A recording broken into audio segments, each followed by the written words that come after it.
Dana Abercrombie, the Koalition. Thank you for talking to me. Oh, please, thank you for your time because of you, we can tell the world that our project exists. Well, thank you. Well, since I'm here, let's talk about this project, Kimi. This was so much fun. It was a thriller. It was action. For you, what would you say that for your character particularly was like, I want to play this guy and I like what's going on?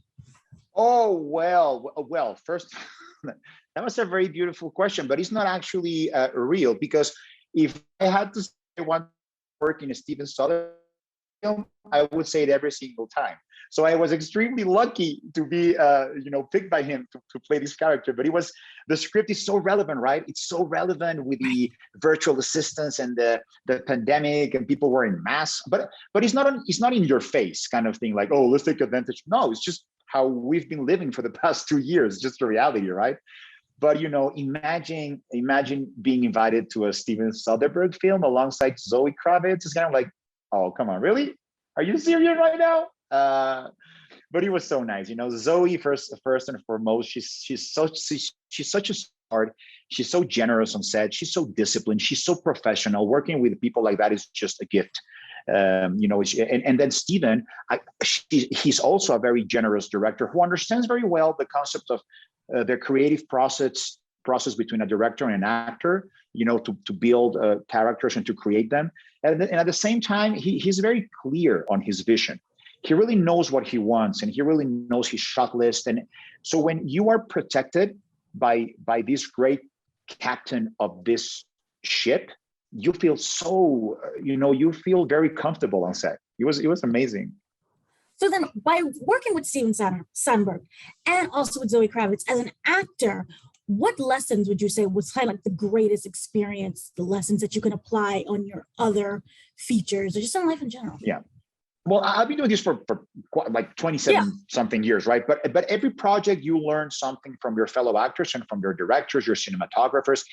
It's like a collective recollection of experiences when you work in new projects that define you as a performer, as an actor, and sometimes as a person, to be honest. But this Kimi, the set of Kimi was filled with generosity, and it was filled with kindness, and it was filled with just beautiful people all around, from the cinematographer to the camera operators, director, fellow actors, Jacob, my dear friend Jacob Vargas, who is like a must in every single Steven Soderbergh film.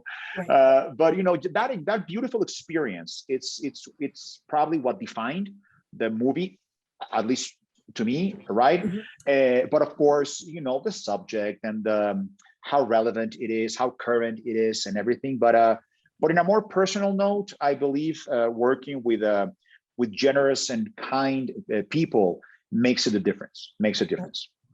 Now, we don't know much about the character itself. We're giving glimpses. So with that said, as an actor, are you someone who kind of breaks everything down and gives the backstory, or do you just work with what you have?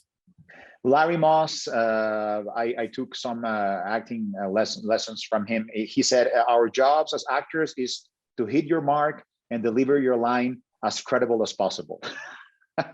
but yeah, when you I kind of one of your colleagues told me that Steven, I didn't know this, by the way, that Steven was looking for a main villain that could also play the CEO of a company.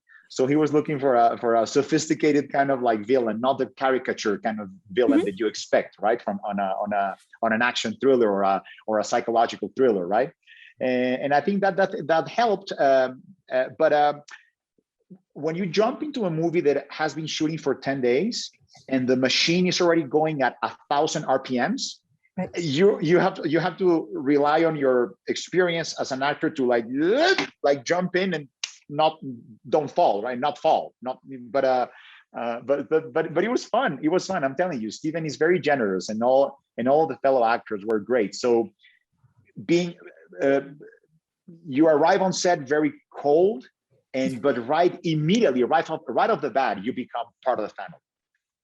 Now, your character, there was such a wonderful balance of coldness and kind of professionalism, if that makes any sense. Was it inspired by anyone or just any life experience or TV show or anything? No, I think, you read the script, and based on the script, you have the, ¿cómo se dice? La corazonada, your gut feeling of how you want to play it, right? So and then when you're on set, you're on set, you do it, and if the director likes it, then great.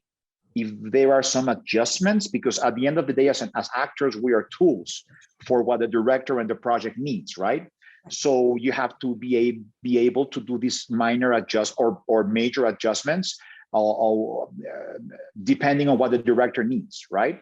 But I think that Stephen and I were pretty much on the kind of like on the same page on how this character, and when I went a little too much, he would tone it down, like, ground it more. And I'm telling you, it was a wonderful creative process between my great director and me as an actor.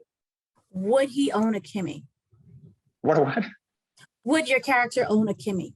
Are you kidding? We all own Kimis, right? Do this exercise.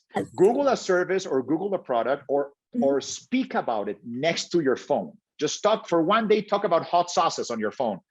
24 hours after that, you're going to start receiving advertisings on hot sauces and whatever.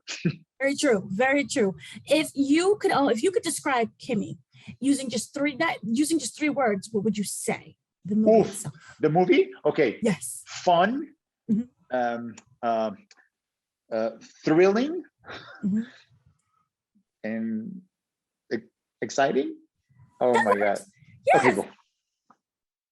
Character, what would you say? Because on screen we only get one side. What would you say is really lying underneath, if you could describe that in like 3 words? He was dropped as a baby from a very young age, and he banged his head, so he became Rivas. That works as well. I really like it. Thank you. Incredible. Speaking with me. I love the movie. Love you as an actor. So thank you. Oh, you're the best. Thank you so much for your time. Thank you so much.